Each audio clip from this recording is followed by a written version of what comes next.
Welcome, Elite members, to another Introduction to Fitness Elite lesson. So we just came from lesson 3, where we were speaking about how to get started. So that was just kind of the idea of the prerequisite right before taking action. Now, these are the questions that you need to ask to know where you are, what level you're starting at. Are you a beginner? Are you intermediate? Are you advanced? And this will dictate really what kind of program you should follow, what kind of program you should build, and really just the specifics to progress as properly as possible. So let's go ahead and get started.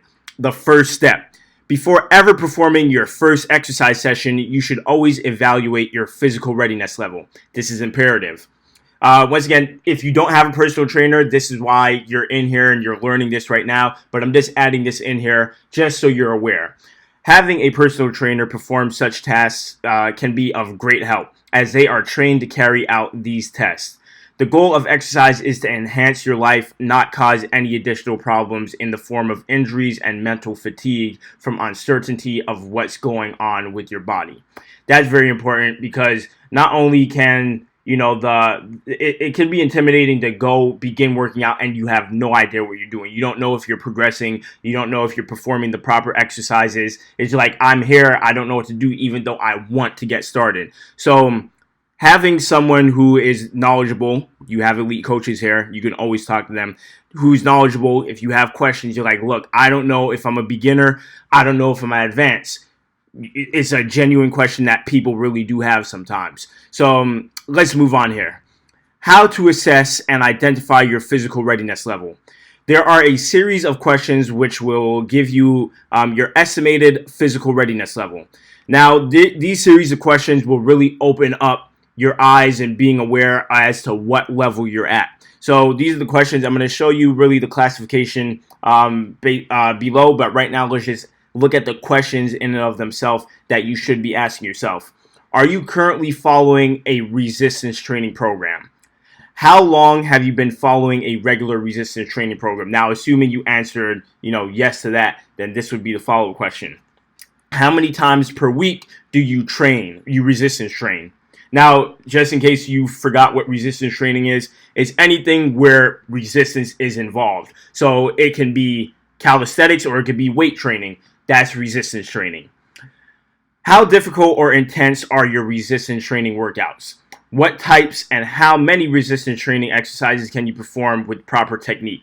Now, let's assume that you're not really into quote-unquote resistance training like I just mentioned, weight training and calisthenics. If you're into swimming or, any type of physical activity, martial arts, these would apply as well. It's really important to answer these questions specifically for resistance training because there's more likelihood of, if you're jumping into it and you don't know if you're beginner, advanced, or whatever, you're more likely to get injured if you go too fast, if you go too far too fast. So if you're like, I don't know if I'm a beginner, I'm just going to slap on all these weights or I'm going to try and do handstand push-ups, and you have no idea what level you're at, you'll end up getting injured. That is why it's really important to answer these questions specifically for resistance training. So let's go ahead and move down here. This is what you need to be focusing on right here. So as I'm reading these questions out, I want you to pay attention for your specific readiness level right now.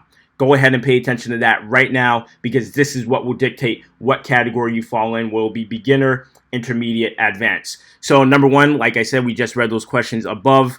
Are you currently following a resistance training program? Now, assuming you said no, if the follow-up question, of course, it would be no to all of these, you would be a complete beginner. If you answered no to this, then obviously there would be no how long, and it would just go on to you being in the beginner section. So let's say, yes, you have been. It's been 2 months or less, and how many times per week? 1 to 2 times per week. This is what you're doing right now. How difficult or how intense are your resistance training workouts?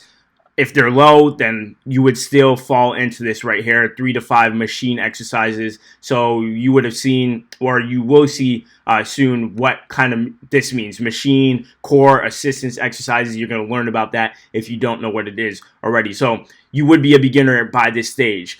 If you answered yes, once again, and it's 4 to 6 months, you would still be in the beginner stage, even if you're training 2 to 3 times per week. with low to medium intensity, and 6 to 10 machine core and assistance exercises, 3 to 5 free weight assisted exercises. So if you don't know what these mean, again, it's going to be super clear to you in the next couple lessons. You will have no questions at all what this means. It will be very clear. Now let's move on here. This is now moving into when you would be classified as intermediate. So if you answered yes, you are currently following a resistance training program and it's been 8 to 10 months, you do at least 3 times per week of resistance training, and the intensity is medium, then so on as you see here. I'm not going to read that all out. You could go ahead and look at that. And that's when you're now falling into the intermediate category. So you're not completely new, but you're not as seasoned yet.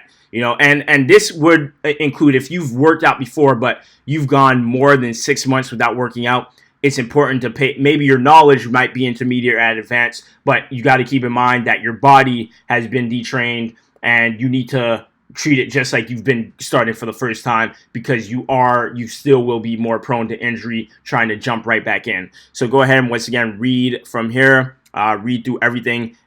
This is, as clear as it can be. If you've been training for a year or to a year and a half, then 4 times a week, high intensity, you are advanced. Yes, 2+. Now, keep in mind that this is not the golden rule for every single person. There are so many different factors, but this is generally speaking. Unfortunately, there isn't a one-size-fits-all cookie cutter for every single individual, but this should at least give you a rough estimate or a gauge of where you are, what category you would be in, and that way you could with better accuracy prescribe the type of workouts, how often you should be working out, the intensity. This will allow you to do that. So if you're a beginner, you don't want to be going hard. You don't want to be doing 5+ days a week, very high intensity, because these things don't add up here. So you wouldn't be a beginner and performing things like 5+ and then 15 or more free weight machine exercises, core exercises. You wouldn't be doing that if you are a beginner. So keep these things in mind. Go ahead and once again,